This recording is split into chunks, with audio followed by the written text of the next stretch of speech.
Tell you what, this group of guys we got out here, they're not that great. Sorry to say. Maybe next year, huh? Come on! You're out of position! It's supposed to be to the left.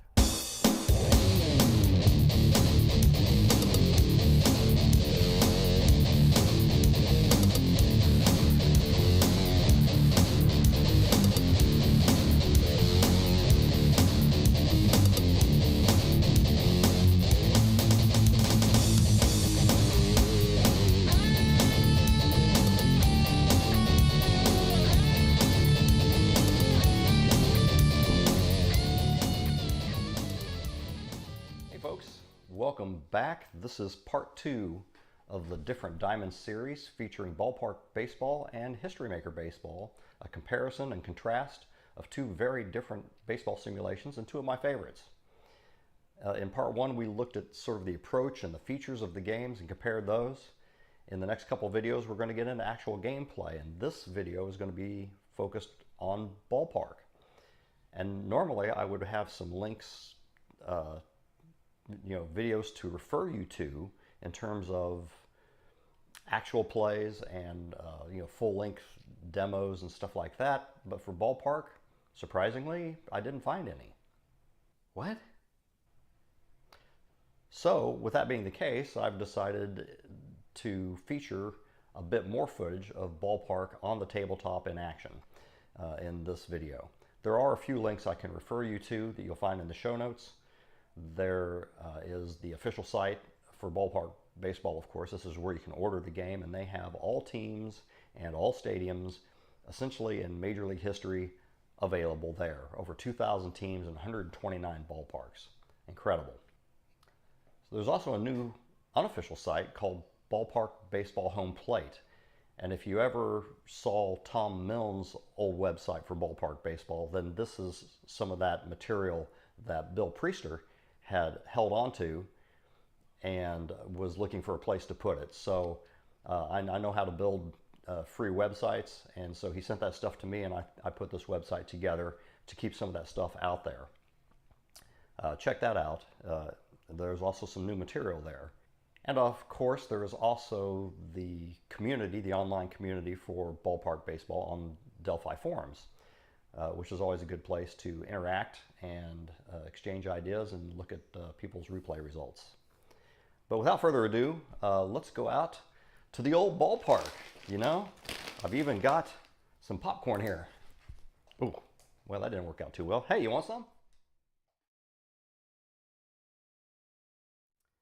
So in preparing for this webisode, one of the fun things I did was get together with Bill Priester online, and we tried a virtual tabletop called Roll20 to actually play an online game of Ballpark for the first time. And that was really cool. I think we both had a good time, and I'll explain a little bit about that. So let's bring up a screen here, and what you see is a screenshot of the Roll20 desktop. In the upper left-hand corner, you got some icons there. That's for controlling the features that you see. Everything from, the map, the background, the object layer, the tokens, being able to select things. And there's a dice app built in there. That's all listed there on the left side. Too much to really go into, but I will say that the main feature I used was that square icon that kind of looks like a six-sided die. And when you click on that icon, it gives you several layers. And you could use those layers to create the background and the object layers that you see here. So I just grabbed an image of Yankee Stadium, dropped it into the background layer, and then I also used the background layer to add some text. So you see on the infield it says Norm, halfway, or in half, and in all, and charging, stuff like that. I added that text on top of that background layer so that we could note where the fielders are at any given time. And then I went to a separate layer called the object layer and created these tokens that represent the players and where they're currently positioned. So as you see this at the moment, this is the first inning that we played as an experiment. And you have runners at the corners as the Dodgers are rallying against the Yankees. And I'll talk more about that in a bit. So on the right-hand side, you have some icons up in the upper right. And those are features in terms of how you want to run the app. You can add music. You can add, you can change how you want the chat window to work. There's all sorts of features there. One of the features I used from the icons up there on the right was to create a macro for rolling that I call D50, so to create a random range of 1 to 50. And so the numbers you see listed there in the chat window, those are the die rolls using that macro. As it turns out, this first time using this virtual tabletop in this way, since I created the macro, it looked like I was the only one able to roll the dice. I think there's a way that we can get both parties to be able to roll, but it doesn't really matter. It's just a matter of hitting the button, generating a random number, and both parties, everybody online, will see what the random number result is in that chat window. Of course, you can use the chat window to chat back and forth, type in messages, and so forth in the event that you don't want to use or talk over the audio stream. So those are the basic features of Roll20. That's what it looks like. In terms of the game, we had a doozy. Let's pull up another screen. So the second time we got together, we went ahead and played innings 2 through 9, the rest of the game. And it was a good one. We had a great time. The pitchers were Spud Chandler for the Yankees and Hugh Casey for the Dodgers. And the Dodgers came out fast, and they hammered Chandler there in the first inning pretty hard. I think the first, 5 out of 6 batters faced all reached. And one of those batters was cleanup man Dolph Camilli, who clouded a 3-run shot, and the Dodgers jumped out to a 4-0 lead. And of course, the Yankees got plenty of firepower. They're playing at home, and they battled their way back. They scored a couple runs, one in the first, one in the second, and then they rallied for 3 more runs in the looks like it's the bottom of the 4th. And it was kind of one of those rallies that started with a whimper. It was like a walk, followed by a couple weak Texas League hits, but then Johnny Sturm got a big 2-run double to get that going. And next thing you know, the Yankees were up 5-4. They tacked on another run in the 5th, but then the Dodgers got something going in the 8th and closed the gap to 1 when Lavagetto hit a 2-out double to score Dixie Walker. So that made it 6-5 going into the 9th. So top of the 9th, things got real interesting. The relief pitcher would have been due up, and Bill sent in Jimmy Wasdell as the pinch hitter, and wouldn't you know, he led off with a triple. So it looks like we're at least headed for extra innings, right? Nobody out, a man on third. But Reeser came up and hit a fairly routine medium fly, I believe it was, to center. And Wasdell, after legging out that triple, he felt like he should just go for it. Things were going his way. And so he tagged and went for home, challenging the arm of Joe DiMaggio. But the throw was on the mark, and he was out at the plate. So suddenly there's 2 out and nobody on. And then Pee Wee Reese grounded out to third to end the game, and the Yankees squeaked by with a 6-5 win. So that was really cool. That's something Bill and I think, will remember for quite a while, or at least until we play our next online game. But so that was the online experience, something I hope to do more of. Let's now go back to 1941 and play a solitaire game of Ballpark. What we've got here is the Ballpark setup. At least this is the way I set it up. This is the chart book here. I keep the level 1 rules handy in case a game gets to be a blowout. Then I'll switch over those rules just to speed things up. This is the park chart for Forbes Field. I'll hold that up there. Underneath that, I keep some solitaire charts handy for checking out the defensive response to an offensive strategy. Here's the two teams for today. The lineups laid out. We're going to have Boston in these kind of hot pink cards versus Pittsburgh on yellow. This is 1941. It's a 8-team round-robin project that I'm working on. Boston comes into this game with a 4-4 record, and they're visiting, of course, Pittsburgh at Forbes Field. Pittsburgh has done quite well here in the first half of this project with a record of 6-2. I've got the lineups set up. I noticed that we have 2 of the 3 professional ball-playing DiMaggios in this game, and neither one of them are Joe. We have Dom and Vince going against each other in this game. This here is sort of an option. This is the field. You notice I don't have the outfielders placed. I'm not going to do any strategy maneuvering with them when I play solitaire. I do have 4 infielders marked currently in the normal position, and these chips here are numbered through 2 through 3, 3 through 8, and I use those to mark base running speed when guys get on base. Not really necessary. You can play this game once you get the hang of it without that stuff particularly. But there it is. Here's my score sheet, homemade score sheet that I use with other games, replay, strat. It closely resembles the replay sheets that I used to use. So there's the setup, and since I'm shooting this on my phone, I would normally be using my phone as with a dice app on it to generate the 1 to 50 numbers. It's just very fast that way. But for this demo, I'm going to be using the dice that came with the game. You see that they're clear.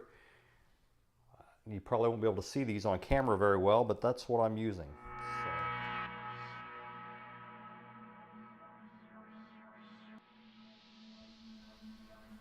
Hey guys, Conrad here. Like you, I'm a gamer. But unlike you, I don't trust 10-sided dice. You know why? Look at them. Geometrically challenged, I would say. They lay kind of crooked on the table. And you know what? 10-sided. But they're numbered 0 to 9. Not 1 to 10. Think about it. In terms of pregame for Ballpark, I mean, you do your setup, you fill out you do your lineups, fill out your score sheet like you would in any other ball game. The only really pregame ritual that I do is on the park chart. It has a rain factor here, so let's make a roll on there, and it comes up 15. So we can kind of imply that the weather is not great, but it's not bad enough for a possible rain delay. The rain factor here says 1 to 2 rain out, 3 to 7 possible rain out, 8 through 10 possible rain delay. So a 15 falls out of that range, so weather is not actually going to be a factor in this game, and that's a good thing. That might mess me up. So let's get into the game then, with Dom DiMaggio leading off against Johnny Lanning. 44 is the result, which means we're going to look at the pitcher's card. And DiMaggio is a right-hander, nobody on. It says pop out 6. We check the control numbers at the bottom of each of the cards, and there are controls for each, but neither of those apply. So we have the pop to short for Dom DiMaggio, 1 away, to get the game started. 43, also on Lanning's card. Right-handed Joe Cronin. He will send a medium fly to right field. 2 out. And that brings up Ted Williams. How about that? 0-3 on Williams' card against a righty. Nobody on, and he cracks a sharp single into center field. One hops it, and he is on base. Sharp single to center. Now, I'm going to move the first baseman over to hold him. Ted Williams' base running speed is not great. He's a 7. His steal rating, which is rated separately on the card with the slash, is also a 7, so that's easy. Williams on at first. Jimmy Fox in the cleanup position with 2 out. 21. Right, and now we're going to look at the second column with a runner on. And he cracks a base hit out to right field, and it is a long single, which means he has a chance to stretch it to a double. His base running speed's pretty good. I think I'll try it. I guess I better first check to make sure that the base is available, huh? So,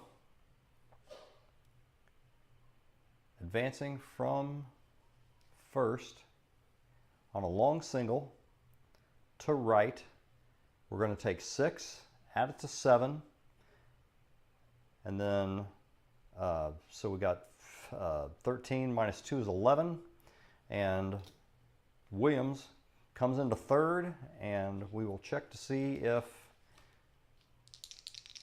Jimmy Fox can stretch this into a double.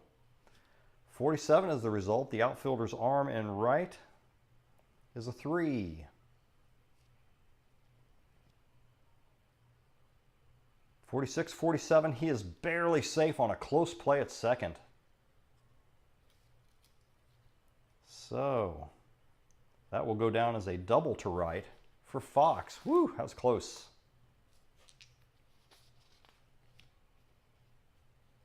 Second and third occupied. 2 out for Jim Tabor, the third baseman for Boston.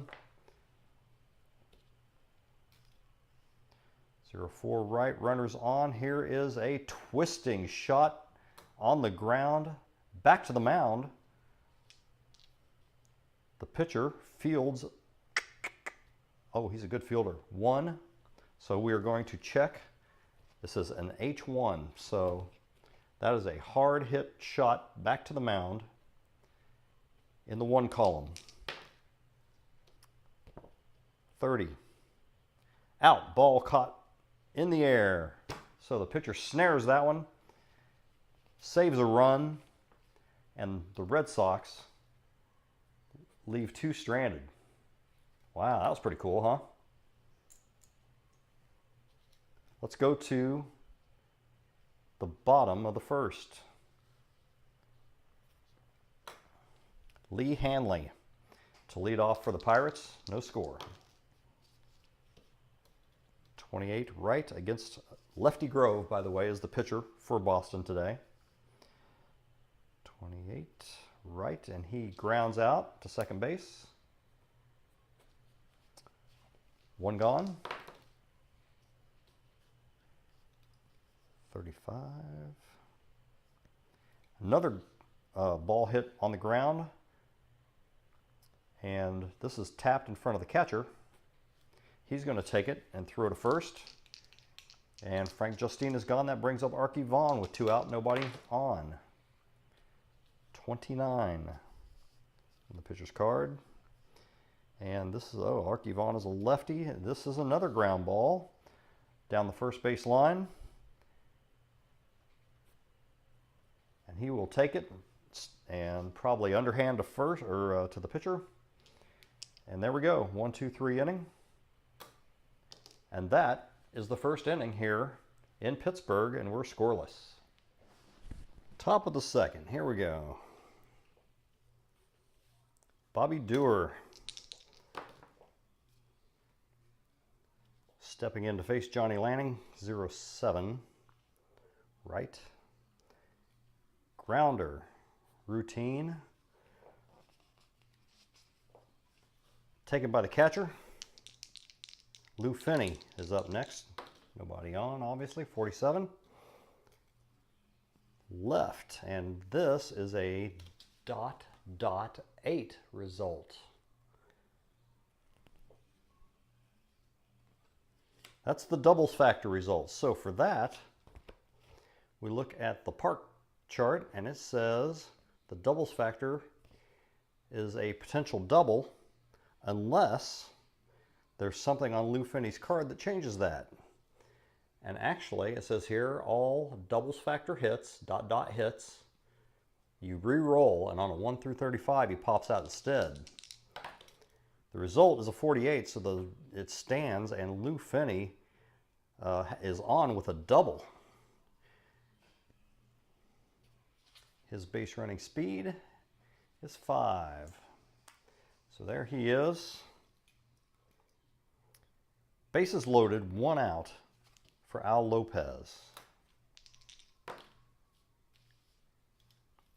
That's another 38 right. Oh, and here is a grounder to deep short. I'll lean forward here and check this result here. Bases loaded.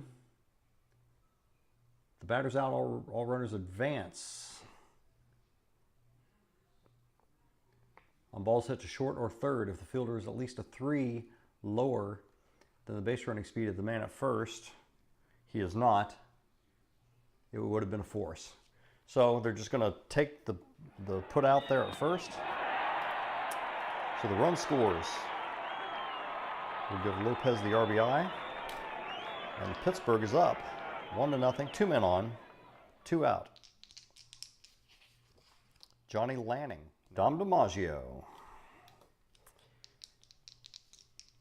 He popped out, or lined out, it looks like, to short to lead this thing off. 33, right. Here's a grounder to third. And now he's 0 for 2. Joe Cronin. 12. And against a righty, nobody on. Cronin cracks this one. Oh boy, it's traveling left field, going deep, and gone out of here. Solo shot, home run for Joe Cronin. Has tied the game at 1. Even here in the top of the third. We'll go to the bottom half.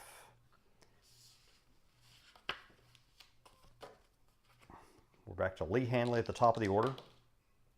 So twisting ball hit to second, it's booted, and then followed by a bad throw, essentially a double error. And that puts Hanley all the way at second base, nobody out on the E4. All right, Hanley with his base running speed of 5 at second, nobody out for Frank Justine. 27 right. There is a man on now. This is a tapper to third. So this will call into play the third baseman's ability. 6 on a tapper.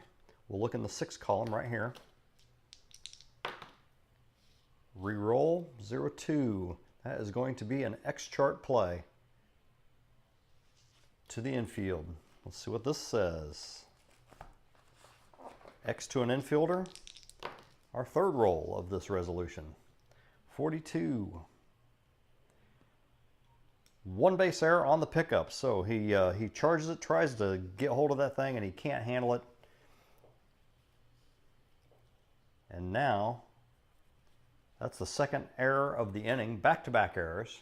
That's going to advance the runner here to third, and Justine is on with an E5. His base running speed is also 5. So I'll put that blank on there. noting that the following runner is also a 5. So 2 errors here to start the bottom of the 3rd for Boston. Now Archie Vaughan, runners at the corners. 15 left, runners on. This is a grounder deep in the hole at first. Is the fielder 3 lower than the base running speed? I should know this by now, right? But I don't. He's a 2 versus Vaughan's 4, so no, just barely. Otherwise, the batter is out. The runners advance. That will score a run. I'll go ahead and move that 5 out there. Vaughan is credited with the RBI on the grounder to first base. And Pittsburgh has regained their 1-run advantage. 32 for L.B. Fletcher. And runner on second. This is a short fly to right. We're going to test his range here to see if that right fielder, Lou Finney out there. So 6 by, here's the re-roll for the fielding play. It's a 48. 6 by 48, he's going to be out, right? It says here, hit to left or right. We're going to combine the right fielder and the center fielder's numbers. 6 and 6 is 12, and oh boy. So the center fielder, the right fielder come together, and this is an X play due to the fielding ability and maybe perhaps the communication between those two fielders. X to an outfielder. This is our second time on the X chart. 36. And he is out. The outfielder, if the outfielder fields 2, 4, 6, he is a 6. All runners advance 1 base. Does it matter? It does matter, yeah, because he's a 6. So this is caught in right, but the runner advances to third on the play. Very cool.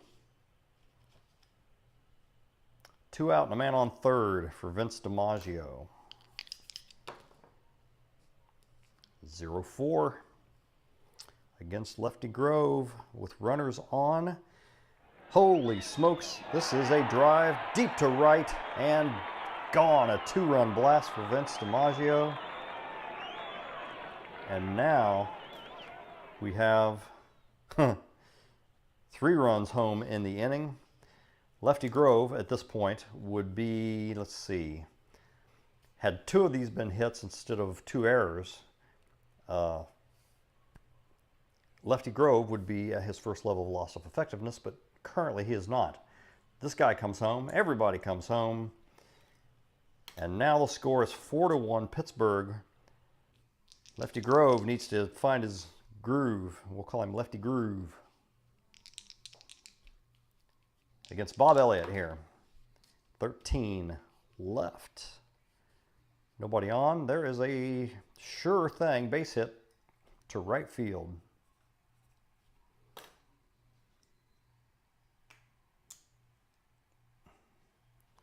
Elliott at first. All right, Al Lopez is next. Not a bunter. Should I try a surprise steal here? I'm going to call for the steal. Let's see what the defensive chart says.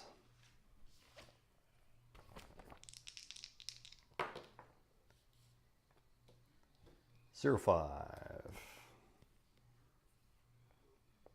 If the pitcher's hold is 1 through 3, it is.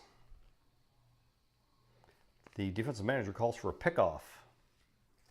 Steal and a pickoff. So let's see what happens here. 32. If the runner's stolen base speed is 1, 2, or 3, the steal takes place. Otherwise, it is canceled by those moves to first base. So we're going to cancel that steal. Never mind. We seem to have their attention.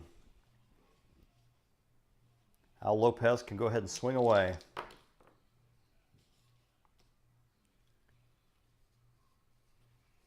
.36 is the result. Righty with a man on. Okay, this is an L8 result, which means it is a hard hit line shot to center. And we will see what happens here. There's a variety of things that may happen. The center fielder is a 6. 0-3. My goodness. That ball is hit a ton, and it is going to go out of the park. 2-run shot for Lopez. My goodness. Didn't think it was going to stay up, but it did. Let's see if Lefty Grove can get out of this inning anyway. 19 left. Grounder to short. 1 away. All right, now with the single and the home run, Lefty Grove is in level 1 of loss of effectiveness. So I've got a choice here. I could spend a conference on the mound, which is related to the catcher's handling ability, or I could take my chances and hope that a 50 isn't rolled. So he did get Johnny Lanning without a conference. We'll go ahead and hold the conference now. I'm going to mark that under Boston's handling rating. They have room for 2 more based on the catcher's ability here. Like 44. Right. Nobody on. Medium fly to right. 2 out, so he's 1 batter away from getting out of his problem here, although they're down by 4 runs. 0-2 left, nobody on, and a pop to 6, to short rather. And that ends the 4th inning, and it is now 5, actually it's 6-1. Williams, Fox, and Tabor coming up, and they desperately need to get some offense going. Johnny Lanning is having nothing of it so far. 0-5. Let's see what Ted Williams can do. And against a righty with nobody on, he clouts one. Oh, this is no doubt gone. Deep shot to center field.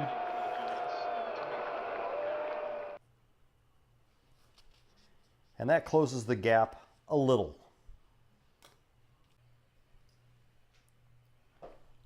Top of the 8th. Pittsburgh 6, Boston 2.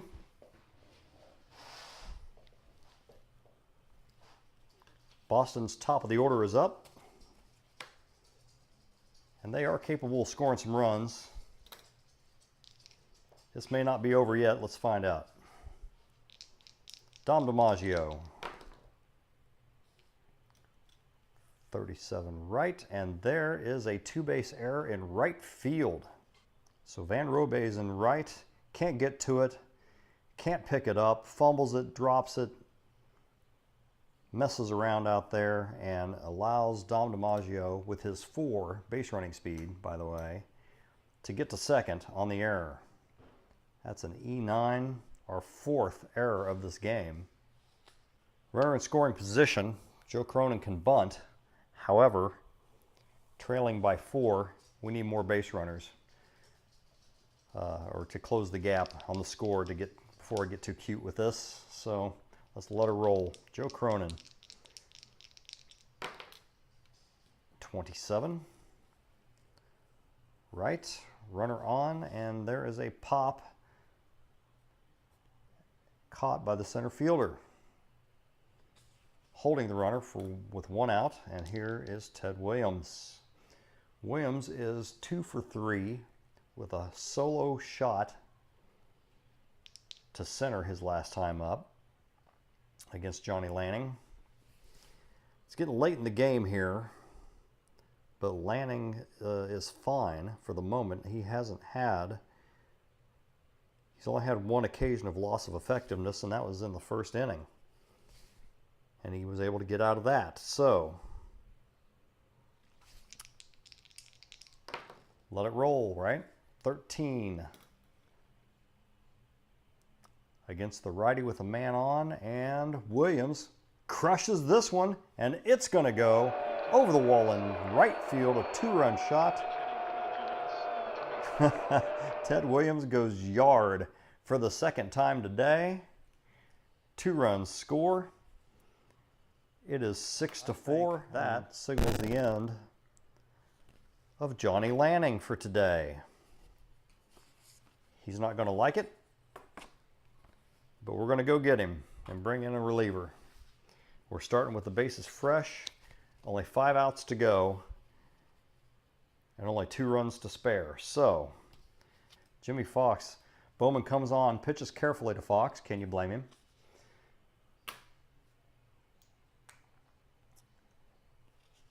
That brings the tying run potential to the plate in the form of Jim Tabor.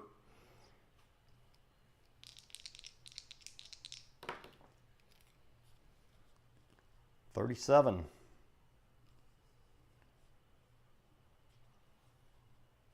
Right with a runner on. This is, the controls agree, it's another walk. So Bowman comes out of the bullpen and walks the first 2 batters he sees. They got some decent speed on base here too. This guy didn't have to be held. Second base occupied. So 2 on, 1 out. The tying run is on base now. Goodness gracious, Joe Bowman, what are you doing? All right, Bobby Doerr is up next. And as I mentioned, Doerr has been pretty dangerous in this replay so far. Here goes. Nothing fancy. We're just going to let it roll. So Doerr gets a fastball to look at. 27 right, runners on, and there is a pop to left field that will hold the runners. With 2 out now, Lou Finney is up next. Finney with a double at his first plate appearance today, and then he has been retired twice. But that was against Johnny Lanning. 2 out, 2 on. Here we go. 24.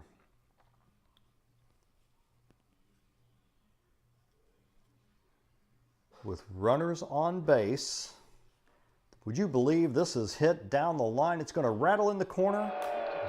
Finney's got a sure double. No, make that a triple. A 2-run triple has tied the game.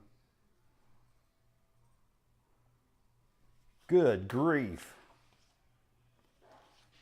And now Boston has the winning run at third in the form of Lou Finney. Wow. Okay, we are tied all of a sudden. 4 runs have come across here. In the top of the 8th, Frankie Pitlack is on. Runners at the corners, 2 out, tie ball game, 6-6, top of the 8th. The pitcher, the relief pitcher, Earl Johnson, is due up next. All right, I'm going to close the book on Earl Johnson. So that'll be that. And we're going to pinch hit for him.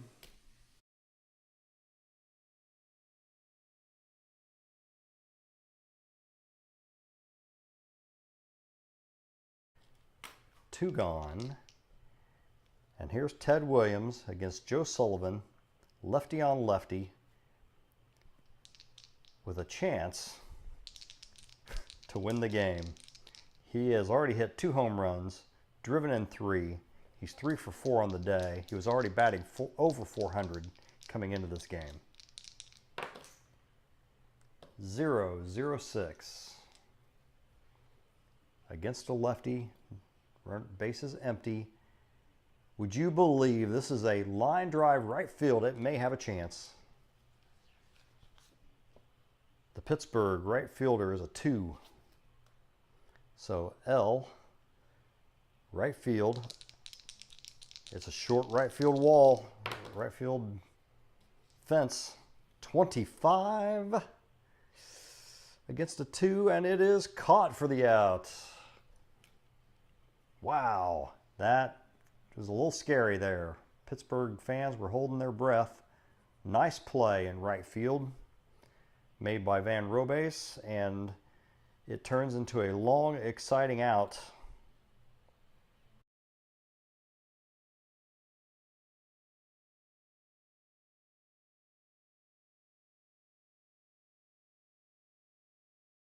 Bobby Doerr's retired, and it's 1-2-3 in the 10th for Joe Sullivan. Good work there by that lefty reliever. L.B. Fletcher will step in here in the bottom of the 10th, 25, right. And he draws a walk. Vince DiMaggio's up next. Boy, really thinking about stealing here now.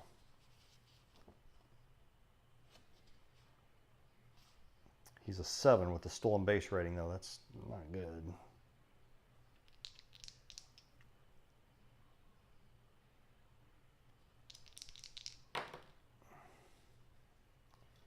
$17 for Vince DiMaggio, right with a runner on. This is a tapper down the first base line.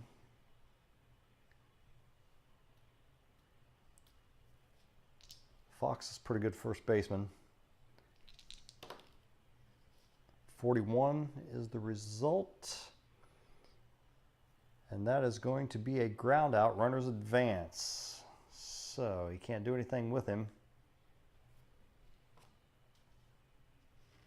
But he can take it to the bag himself.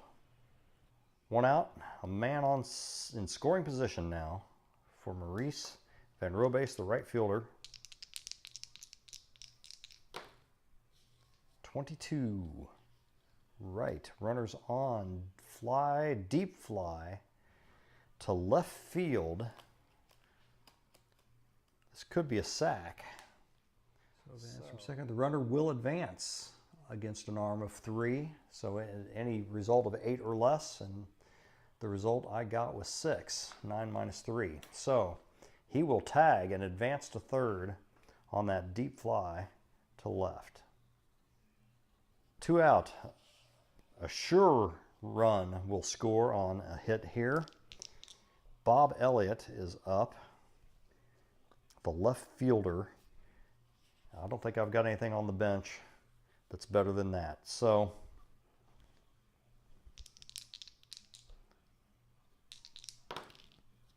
what's it going to be? 41 is the result that I get.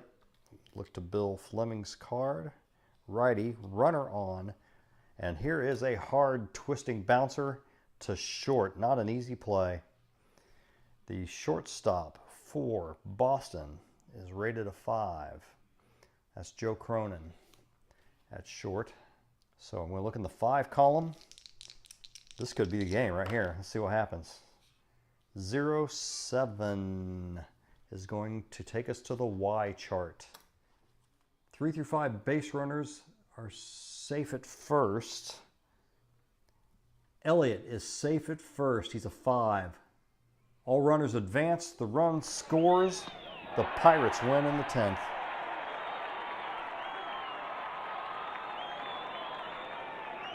Fantastic. Nice end of the game. So the final is 7-6. Okay, so looking back at my score sheet here, that was a pretty good game of ballpark. And what can you say about Ted Williams? He was the splendid splinter after all. 2 home runs, 3 RBIs in this game.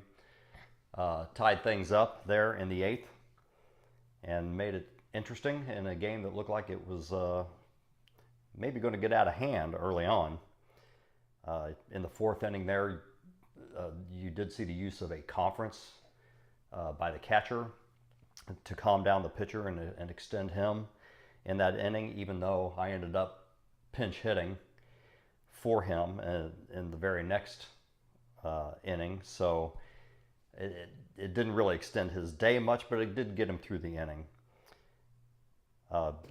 Going a little further into the game, there on the top of the 8th, looking back, I probably shouldn't have taken Johnny Lanning out at that point, but after Williams just hit his second home run of the game off of him to close the gap, I was thinking, yeah, it's late in the game, take him out. Well, it turns out I changed pitchers, and then 4 of the next 5 batters reached base, and 2 more runs scored, which tied it. So, not a great decision on my part. Bobby Doerr for Boston had an awful game. He had 2 of their 3 errors. Both of those errors were of the 2-base variety, so he contributed 4 extra bases to Pittsburgh's effort. And Pittsburgh wins the game 7-6, 7 runs, 8 hits, 1 error, 6 runs, 8 hits, 3 errors for Boston in a pretty interesting contest.